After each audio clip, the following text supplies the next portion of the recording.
Assalamualaikum warahmatullahi wabarakatuh. Alhamdulillahilladzi amarna bighaddil absar wassalatu wassalamu ala sayyidina Muhammadin nuril anwar wa ala alihi wa sahbihi wa man tabi'ahum minal abrar amma ba'd.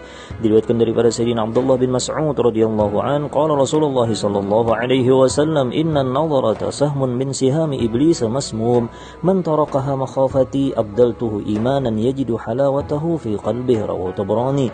Bahwasanya pandangan adalah anak panah iblis yang beracun. Barang siapa meninggalkannya karena takut kepadaku, kata Allah, maka akan aku gantikan kepadanya iman yang dia rasakan manis di dalam hatinya.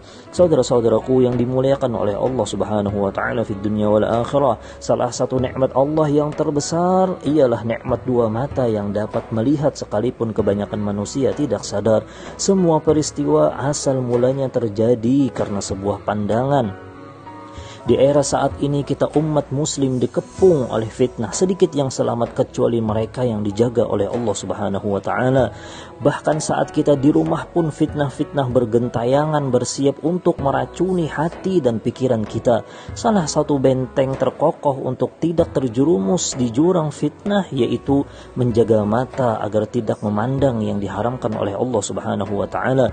Al-Habib Ahmad bin Zain Al-Habsyi dalam kitab beliau Ar-Risalatul Jami'ah menyebutkan di antara maksiat mata, yang pertama memandang wanita yang bukan mahramnya, yang kedua memandang kepada aurat, yang ketiga memandang hina hamba Allah, yang keempat memandang ke dalam rumah orang tanpa seizinnya. Sumber segala kejahatan, kemaksiatan atau malas dalam beribadah adalah pandangan kita kepada yang dimurkai oleh Allah.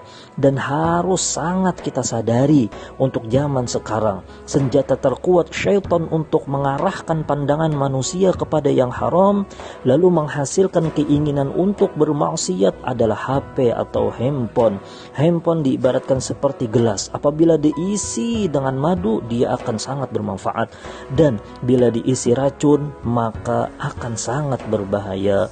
Ya Allah, ampuni seluruh dosa mata kami yang telah lalu dan jaga mata kami dari yang Engkau benci berkat sang Nabi dan berkat bulan suci. Mudah-mudahan ada manfaatnya. Wassallallahu ala sayyidina Muhammadin wa ala alihi wa sahbihi wasallam. Alhamdulillahi rabbil alamin.